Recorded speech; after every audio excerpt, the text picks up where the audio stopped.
నా ఇష్టమే. నిన్ను పెళ్లి చేసుకోక ముందు నుంచి తాగే అలవాటు ఉంది.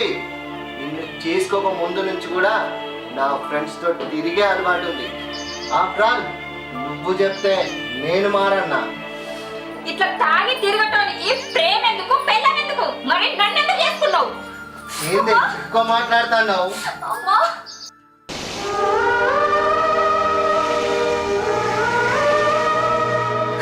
నాకు ఇష్టం వచ్చినట్టు నేనుంటా. నీకు ఇష్టమైతే ఉంటే ఉండు, లేకుంటే పో.